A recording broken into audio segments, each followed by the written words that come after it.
Good afternoon. It's Monday, the 4th of May, 2020. Got there in the end, just after 1 o'clock. Welcome to UK Column News. Your host today, Mike Robinson, myself, Brian Gerrish, and we're also joined by David Scott, bringing us northern exposure from north of the border. Another day in lockup. Absolutely. Let's just run through the usual statistics. 3.5 million cases of COVID-19 at the moment.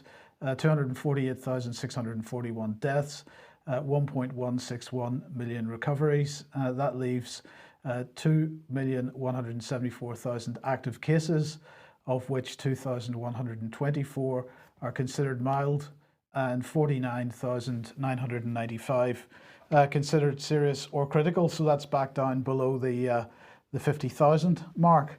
Today is Monday the 4th of May, as Brian's just said, and that means that it is the day that they launch their conference, their international conference on cooperation over coronavirus vaccines. So Boris Johnson today is co-hosting this with the European Union. As you can see, the European Union very excited about the fact that they are the main host of this. Begins at 2 p.m. This afternoon, which means it may have started already because, of course, that's European time. But anyway, what are they saying? They're saying that this is a conference to drive forward the global race for coronavirus vaccines, treatments and tests.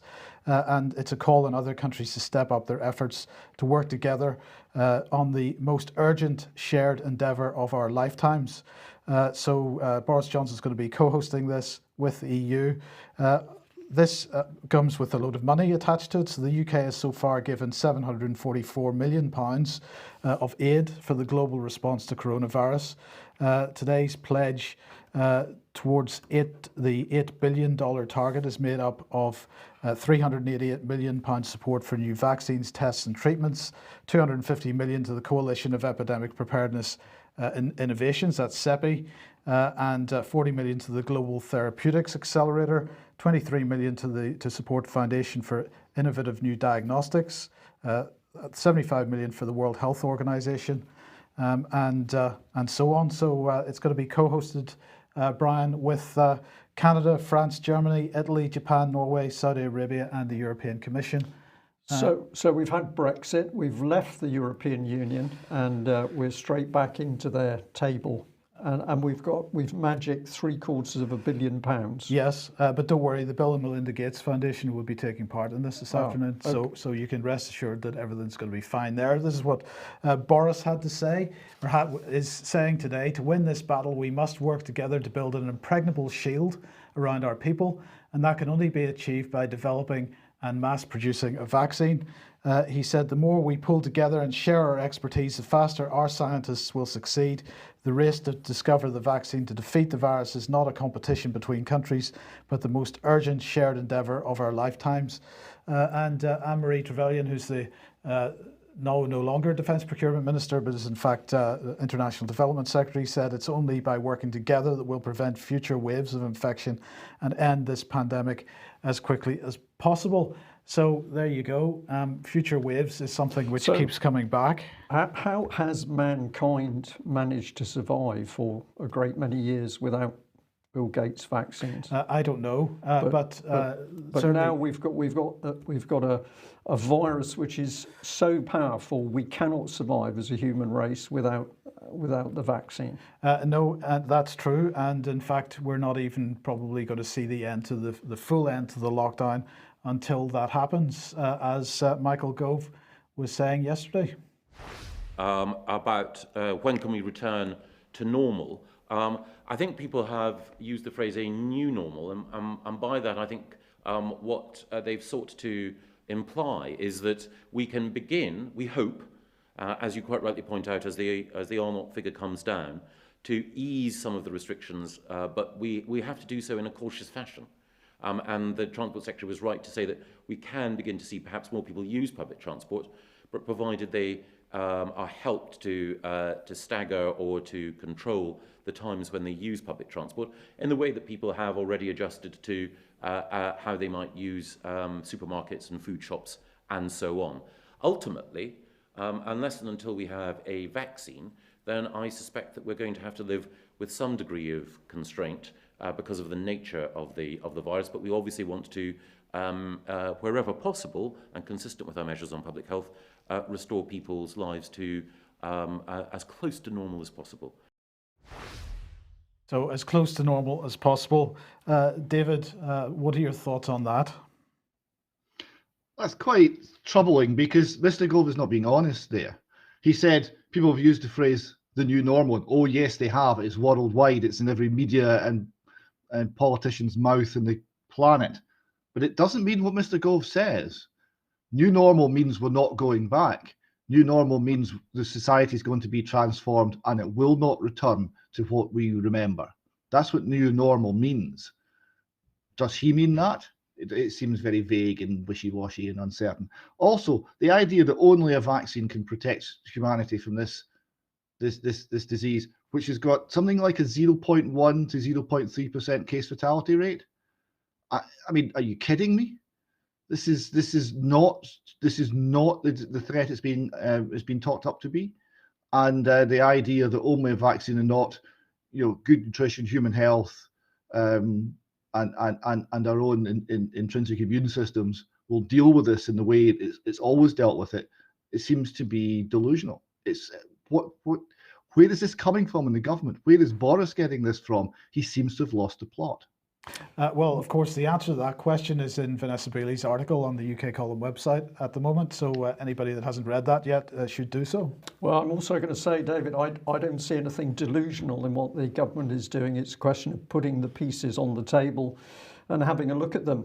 Well, we've got an exclusive today. We'll introduce it with this particular slide. So Sky News a few hours ago said that Boris Johnson is set to reveal the lockdown exit plan on Sunday.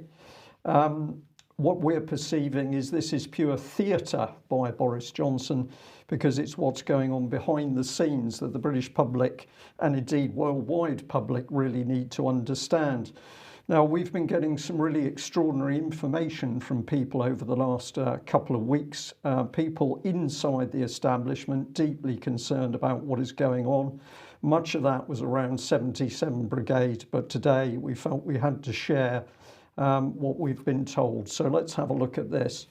Now, we're saying this is a government whistleblower. We're saying these are allegations of conversations that have taken place in some high-level meetings, but the picture seems to fit. Let's have a look.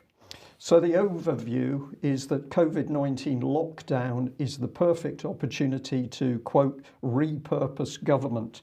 This has been a term that we've seen a little bit in the wider press, but we know that inside the government, massive changes going on, simply not debated in Westminster on the floor of the House, and most MPs completely ignorant. So the individual said there are three ideas operating now: rethinking and repurposing government and how to exit the lockdown. And there's a complete lack of inoperability in government. So interoperability, thank you, Mike. So we're to believe that the British government over the last 10, 20 years has simply started to be unable to function. Departments can't talk to each other. They don't know how to pass information between them. And the system is operating in vertical silos, not horizontally. And the quote given to us was that not even the Treasury connects to Whitehall. This term silos, of course, absolutely common purpose speak there. Interesting, very interesting that people are trapped in a vertical line. Now, originally you have vertical management lines because it can bring order. But now this is a big problem, and of course Common Purpose was talking in those silos. But let's add in the last point here. The problem is how to enable collaboration across government departments, because the issues are all bigger than any one department. This is key. So what this individual is suggesting was being discussed in meetings was essentially that the whole of government has broken down. Departments are not working. They can't communicate inside the department. They can't communicate with other departments. They can't even communicate with the Treasury. It goes on. Let's have a look. Exiting lockdown. This keeps coming back in. Now, if you're sitting at home thinking, well, this is really good because they're working to get us out of lockdown, you're going to be very disappointed. So the agenda is to work out how to exit lockdown and repurpose government so the services offered are fundamentally very different. The needs are very different. Here we're getting a flavour that there is to be no release from lockdown until the opportunity and the parts are in place. The government itself is going to be very different in how it works and how it responds to needs. For example, joining care homes and the NHS, 160,000 businesses provide, sorry, there's duplicity there, providing tertiary care into the care home sector, operating as independent entities. The implication was that this was ridiculous. So working with local government and local enterprise partnerships is key, and the inference is here that all of these privately owned businesses are going to be scrapped and they're going to be hoovered up into the control of the NHS. We should just mention, Brian, that 2 or 3 months ago we were told from somebody inside the NHS that there was a programme being worked on to effectively nationalise all the doctors' surgeries. And this seems to fit absolutely with this plan. This is what made this information so interesting, Mike. There is so much that's being said here that interfaces with material we've already covered. You, of course, have focused in on the fusion doctrine, but yes, we did know about the plans to privatise nationalise doctors' surgeries. So let's add the last one in here. This is a subject that came up repeatedly in the discussions, that expanding AI is key and many public sector and civil service jobs are to go. So the government absolutely knows that by pushing its AI agenda, it's going to wipe jobs off the slate. People are simply going to be unemployed. And now let's have a look at this. COVID-19 lockdown is an extraordinary opportunity not to reopen 50 or 60% of what each company does. When companies are operating, they get seduced into improving what they've already got rather than stopping, and that's shocking to them. If it's already stopped, it's restarting that's shocking to them. So lockdown is an opportunity to fundamentally rethink what we should be doing. So why reopen schools, care homes, coal-fired power stations? Don't reopen any of them. They're garbage. They're yesterday's technology. They're polluting. They're toxic. They're badly organised. You just don't reopen them ever. Now, I've got a bit more to add, but David, what's your reaction to that? My reaction is that we've not only heard this before, we've reported on this before. This is the Scottish model of government, right? I've got a quick quote for you here. This is from Northern Exposure, a document, believe it or not, called Northern Exposure, Lessons from the First 12 Years of Devolved Government by Sir John Elvidge. He writes, in partnership between the civil service and political leadership, point one, a radical Scottish model of government has been developed since 2007, building on the learning of an early period of devolution. It is based on the effort to have government function as a single organisation. They're rolling it out in Britain. Scotland's a testing ground. Now, Brian, everyone's going to share it. Everyone's going to share it. Well, let's add in the last piece of this extraordinary saga. If the government is going to spend £240 billion and increase the debt by 7 times, what is the point of reopening a technology that will be dead in 10 years' time? So take the 240 billion and reinvent society, because we will, quote, never get this opportunity again in our lifetime. And if you've just joined UK column, what we're reading out here is what a Westminster whistleblower said is being discussed at high-level meetings. So the government is not keen on releasing us from lockdown, because while we are locked down, while industry and businesses are locked down, they can carry out with restructuring society. Mike, this is immensely dangerous stuff. And of course, there's no discussion of the Constitution, so we could start to say, is this even lawful? Well, exactly. And David, on the Radio 4 Today program this morning, there was a suggestion that the more adventurous commentators on this were arguing that perhaps government should be taking a stake in as many businesses as possible. It's it's really becoming quite clear the direction of travel. Yes, the direction of travel is communism. It's going to be state ownership or partial state ownership, state direction of almost everything. This is the end of Britain as we know it. Happening in front of our very eyes. Now, I've got to put some names up on the screen. These are not, I'll say again, not people that we can say have been involved in any of these meetings, but doing a little bit of research ourselves, they seem some interesting individuals who appear likely to be included in the government's transformation game. So we've got people connected with the Treasury, we've got people connected with human resources in the civil service, we've got people connected with property, and we've got others. So why should we show interest in these people? Well, this is Stephen Boyd, appointed to take over as head of the Government Property Agency 10th of June this year.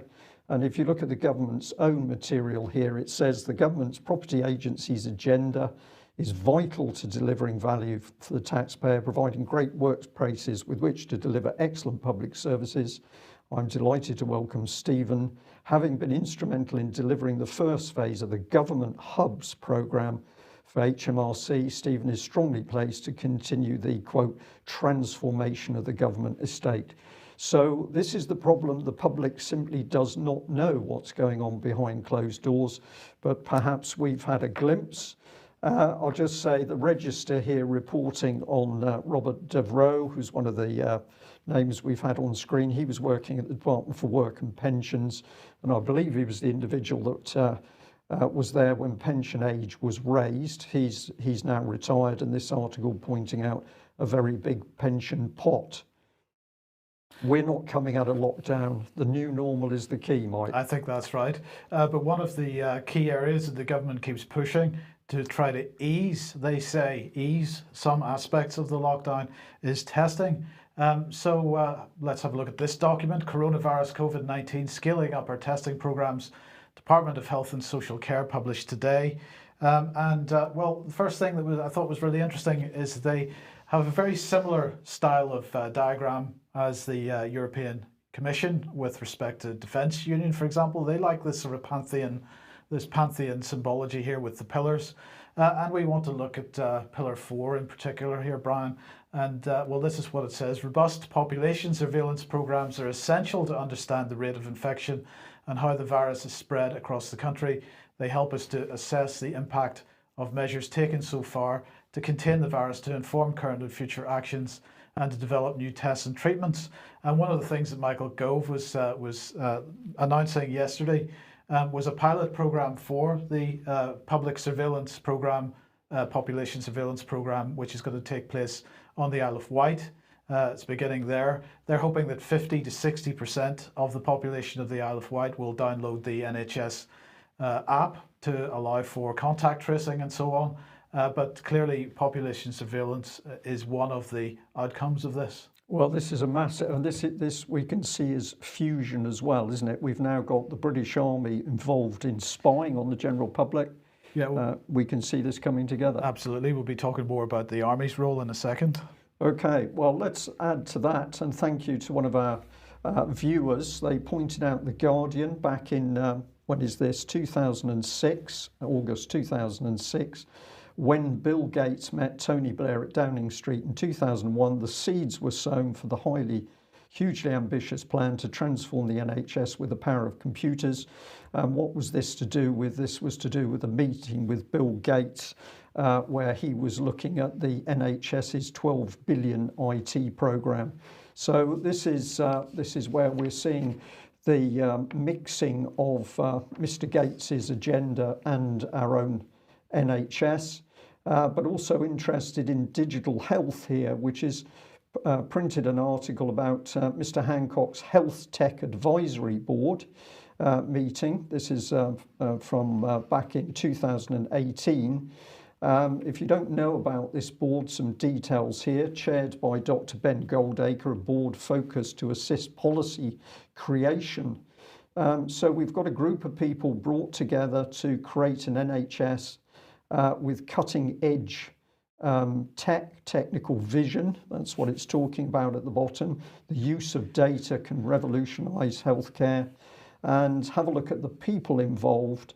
And I know one of these names has been quite interesting to a lot of people, a lady called Nicole Junkermann, because allegedly she's got links through to Israeli intelligence. And what people have been asking is, are we now giving our NHS data to Israel? Which is an interesting question. Well, apparently we're going to meet again. The more we follow the rules, the sooner we'll be reunited. Of course, this is all about lifting the lockdown, and the government keeps pushing this narrative that while we behave ourselves, or if we continue to behave badly, then we won't get the lockdown lifted. But the more we follow the rules, the sooner we'll be reunited. So we'll put a big question mark on that.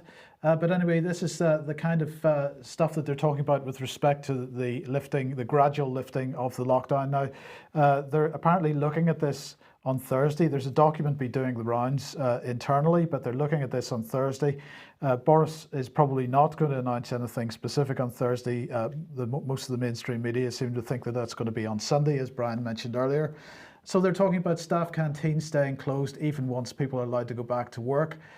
Shifts are going to have to be staggered.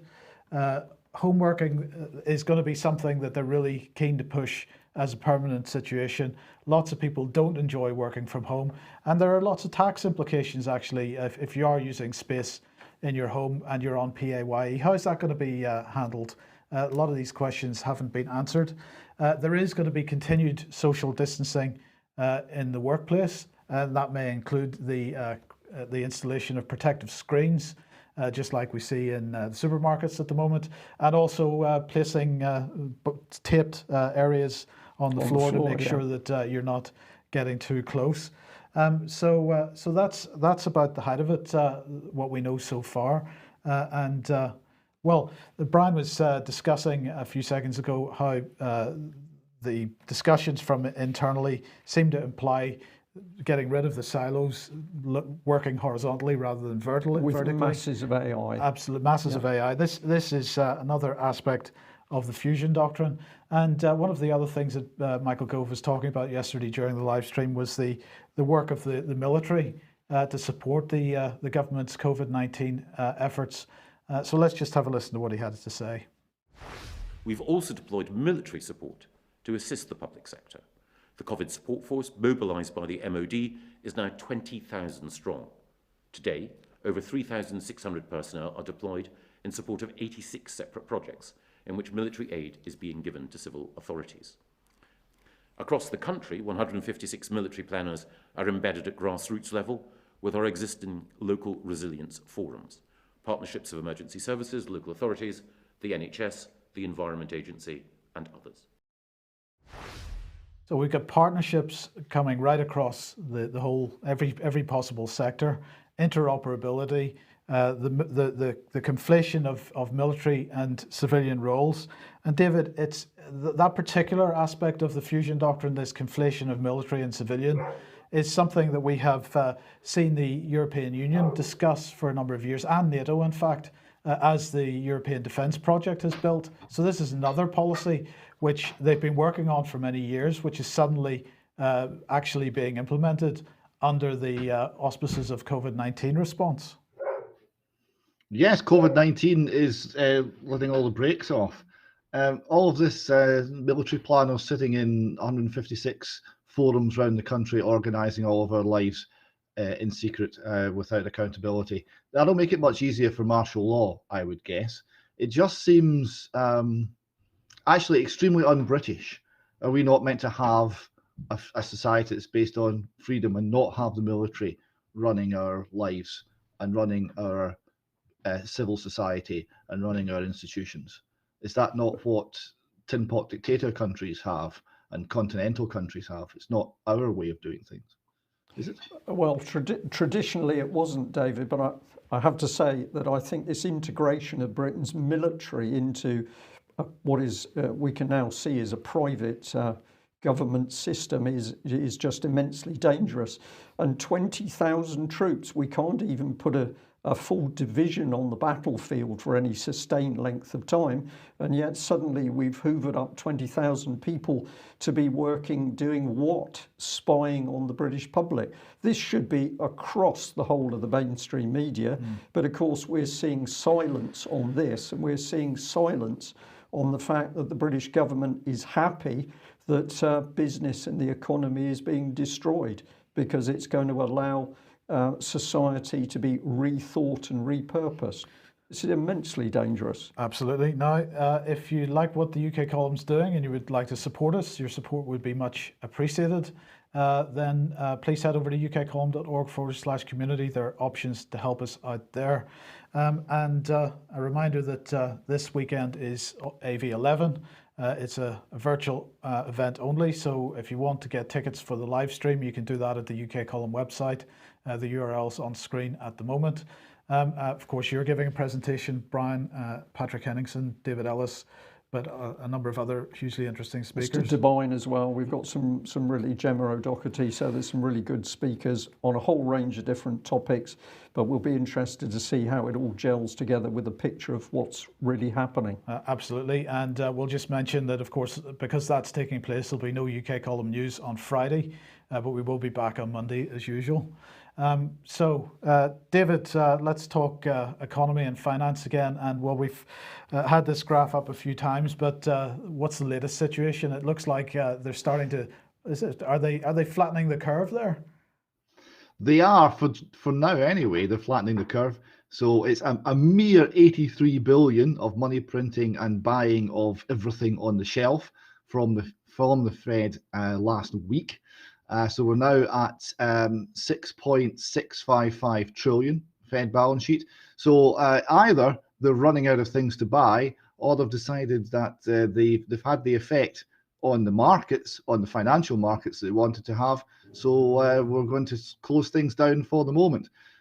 So around about 6.666 trillion would appear to be the place it would plateau at the current rate of progress. Well, let's just look and see whether they have succeeded in what they've attempted to achieve so far. This is Wall Street on parade. They're talking about the banks having swollen in size from the bailout operations from the Federal Reserve, that could spell trouble for the future of the financial system. I think there's a phrase that goes along with that, but we won't say it just at the moment. They talk about the restoration of Glass-Steagall, in other words, breaking the banks up. This again is back on the agenda, despite the fact that it was on the agenda in 2008, 2009, but didn't actually happen. They're saying that the Federal Reserve and the FDIC are now also considering following removal of these banks' reserve requirements. So they've already removed the bank's reserve requirements, as they've done in the UK, but they're also suggesting lowering the required capital ratios. So that even takes it a step further. Here we have the Hill saying big banks are growing due to coronavirus. That's that's an ominous sign. So they're basically echoing the same type of sentiment. They're saying the structure of Wall Street, with trading casinos allowed to own our largest commercial banks, is far more deadly to the future of America than COVID-19. This structure requires breakup by Glass-Steagall reenactment. Well, what has actually been going on? Well, Time magazine has covered this a little bit. They're saying stocks are recovering while the economy collapses. That makes more sense than you'd think. Well, okay, so what are they basically saying? Well, they're making the point that the Fed is pumping money into the financial system, and that's basically having this effect. So now this graph was from Friday, because we intended to cover this on Friday, but we ran out of time. But basically, as you can see, stock prices already on the way down as soon as any notion of COVID-19 started to hit. But suddenly, just at the height of the pandemic, when really things should be getting particularly bad for companies and stock prices should really be coming down as a result, well, suddenly the stock market in the US seemed to get some support. So where could that possibly have come from? And in fact, we've seen exactly the same thing in the UK with the FTSE 100, where suddenly it got some support. So David, I don't know what your thoughts are on there. It's pretty clear that the money printing exercise has, to a certain degree, gone into supporting the stock market, while the companies that are listed are at increasing risk. Yes, exactly. So this is a plunge protection team. This is now what the banks are doing. The Fed was meant to be about stable money and stable prices, and it's not about any of that now. It's about making sure the markets never go down. It's the ultimate put. So, people put their money into this knowing that the government, however reckless the investment has been, the government, based on the work of the taxpayers, the future taxpayers, will bail them out. This is the ultimate moral hazard. Well, absolutely. So what's going on in manufacturing? Well, the first figures we've got are from the from the Eurozone. This is the IHS Markit Eurozone Manufacturing PMI. Now, of course, this is a survey, but that's beside the point. It's usually reasonably accurate. And what they're saying here is that manufacturing output in the Eurozone fell at the largest pace on record. So it has never fallen so fast or so far. It is actually a little worse already than it was at the height of the crisis in 2008. So it fell to 33.4. Now, basically, the way that this index works is a score of 50 means that there's no change. So if you've got a score higher than 50, then manufacturing is doing better. And if you've got a score lower than 50, then manufacturing is doing pretty badly. So this is, just to give an idea, in March, the score was 44.5. It's fallen to 33.4, and it's being described as a drastic drop.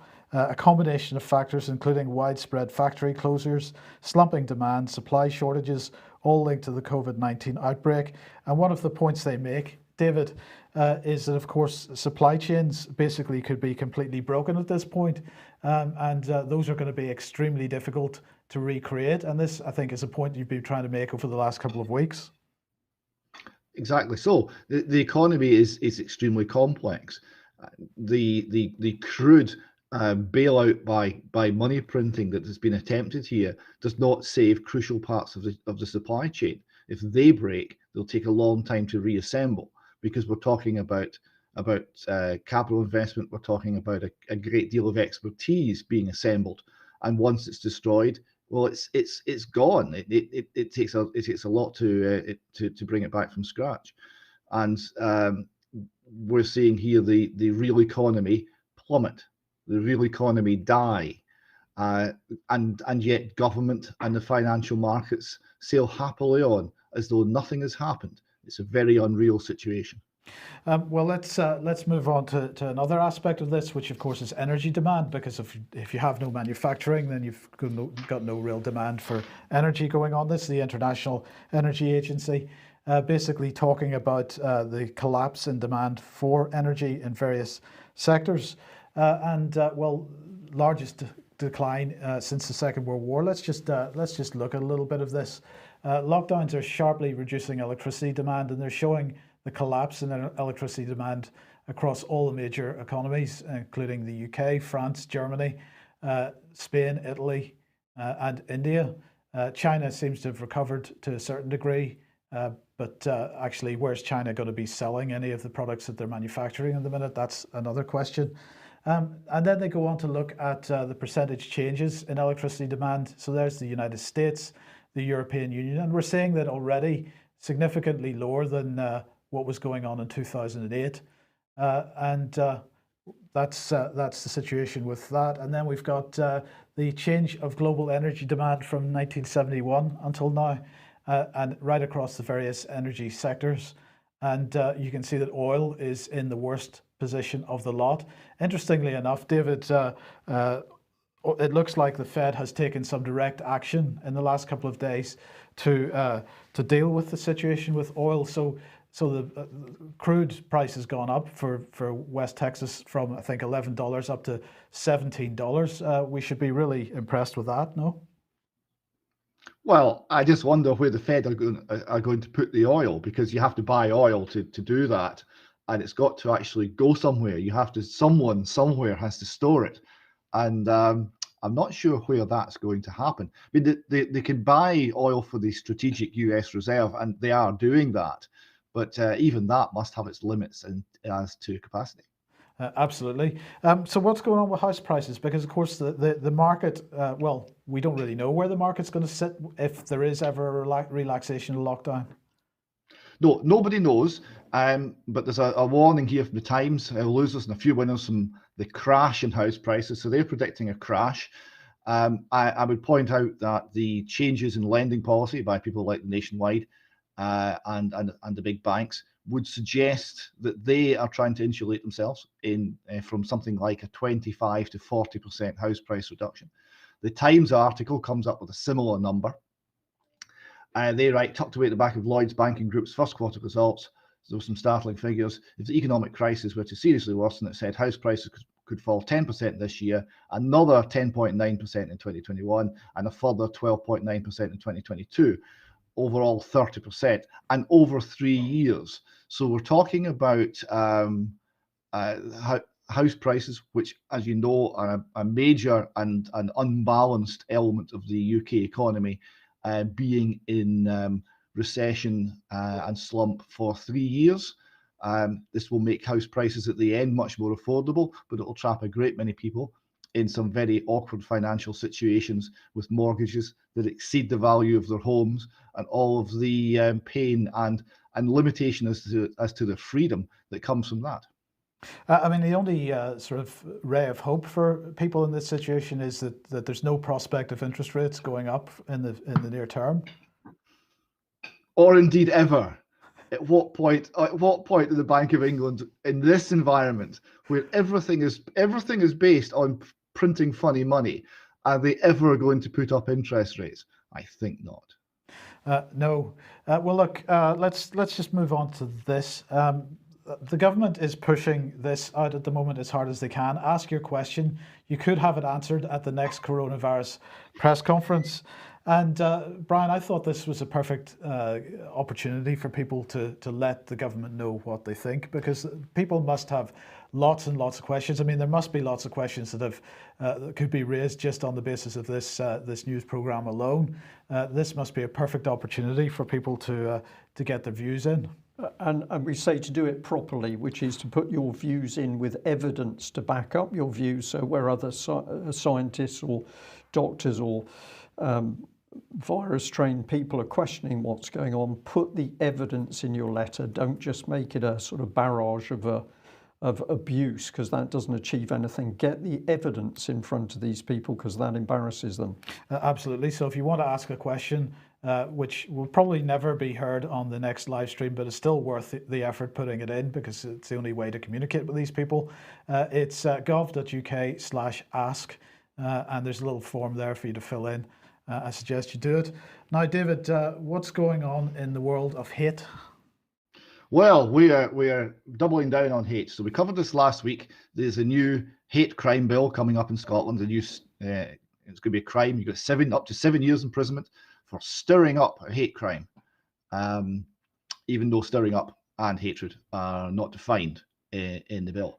So this is where England's going to go, because we're all now following the Scottish model of government. This is the sort of places that joined up approach leads. It has not, however, been receiving universal acclaim, quite the reverse. Here we've got Spiked. They've done an article, very good article on it. The SNP's war on free speech. This is what it is. A nice photograph here from my nearby major town of Perth, and all of the police gathered there in the centre of town.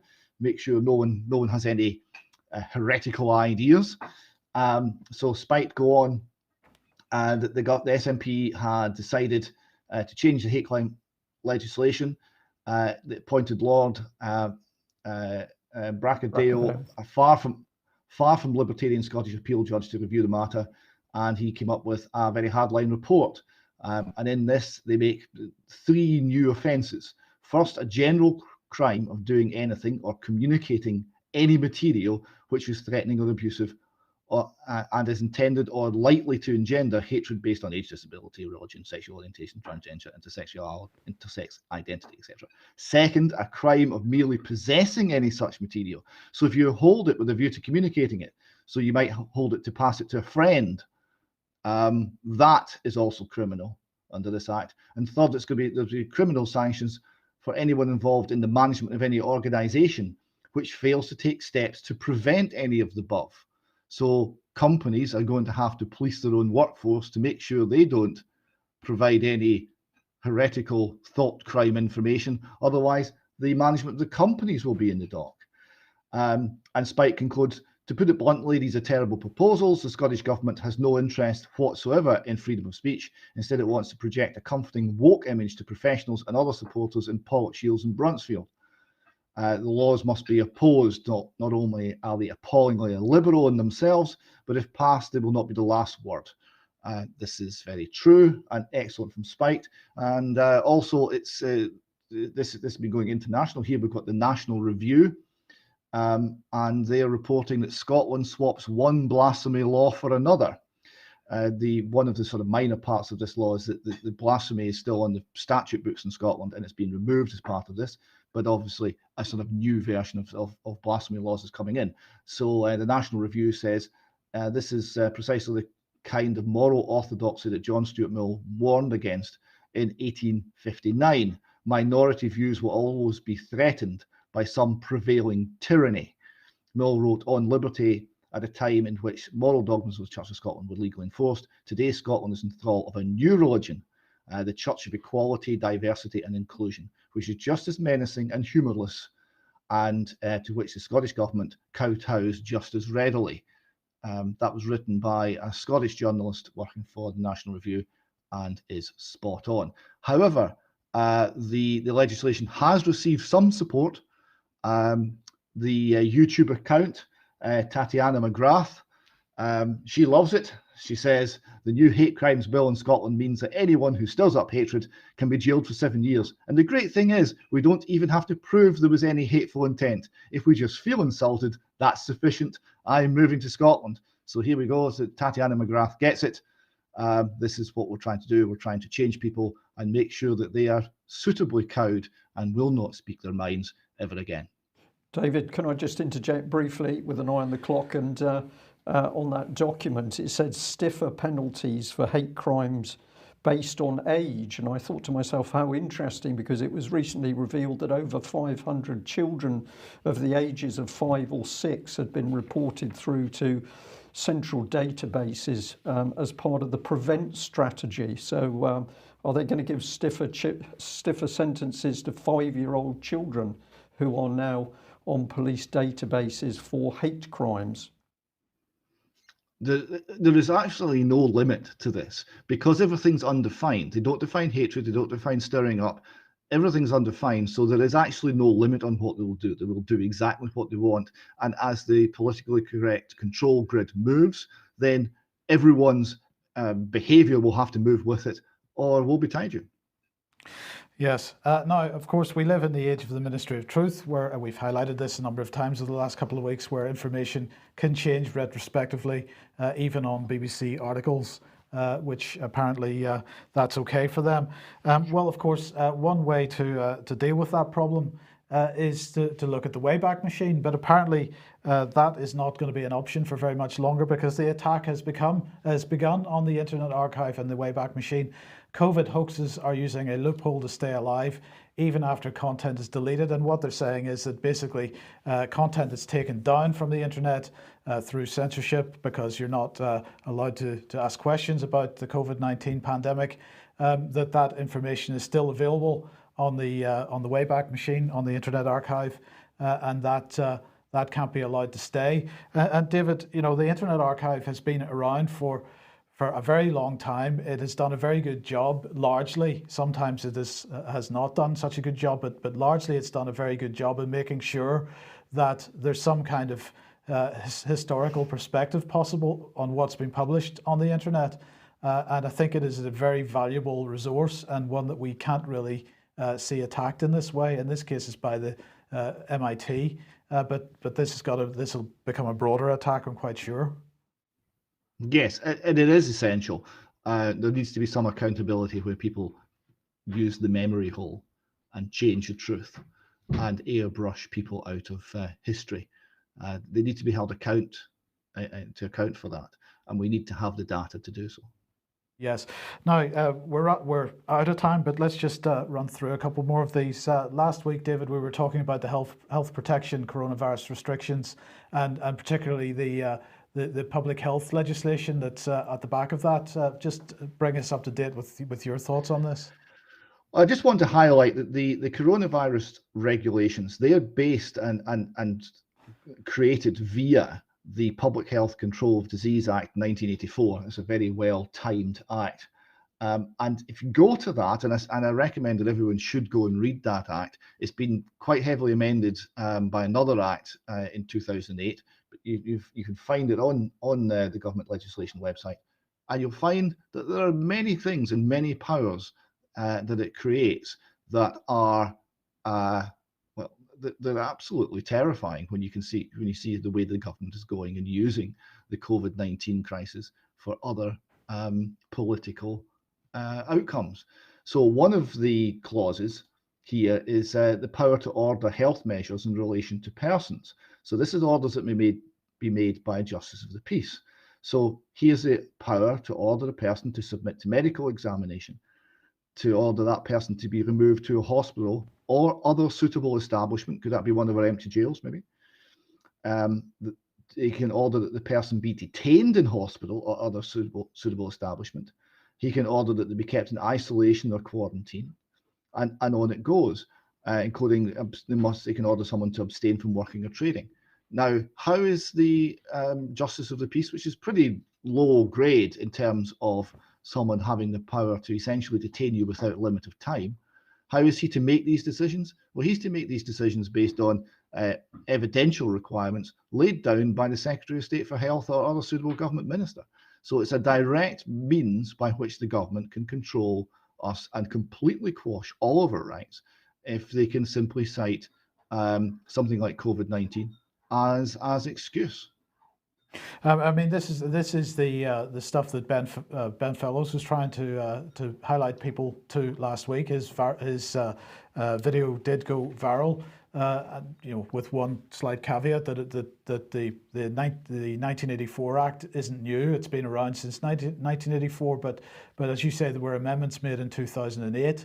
It is a piece of legislation that people haven't really had any sight of before until Ben raised it. So it is something we need to do much more work on. But as you say, it's pretty draconian in its scope. Yes, there's no test for reasonableness. There's no checks and balances, and before the Justice of the Peace, really, yeah, perpetual. I mean, there is almost no limit to what they can do to you under this act.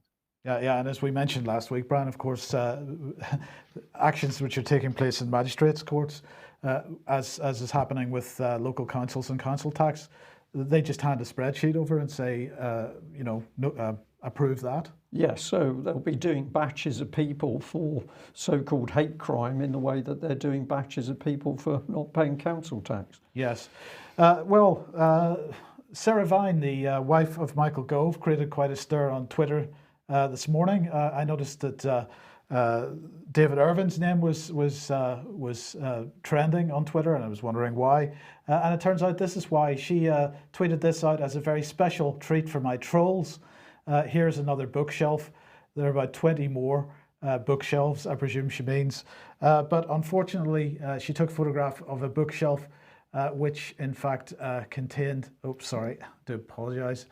contained one of David Irving's books. So apparently the Gove household has been reading The Warpath by David Irving, David, and lots and lots of people on Twitter. It has sent Twitter into a bit of a spin this morning. Yes, and those people who are spinning on Twitter, I wonder how many of them have ever read anything by David Irving, because it's maybe much more easy to condemn people if you never read any of their words or work or thoughts. It doesn't allow awkward facts to muddy the waters. David, an interesting conundrum, because what you've said is perfectly correct. However, in the government's governments in this country, government in Europe, he's producing hate material, and under the new law, if you hold that hate material, you're guilty of a crime, aren't you? Well, yes, Brian, but the laws don't apply equally. Those are laws for you and me and the other common men. They don't apply to the politically connected. But if the politically connected become unconnected, then they better watch out. Yes, and we'll just end with this one, David. Yes, I love this. Little girl says, I think from a World War I era bit of propaganda, it's been slightly adjusted. A little girl sitting on Daddy's lap says, Daddy, what did you do when the state took all of our freedoms and rights away?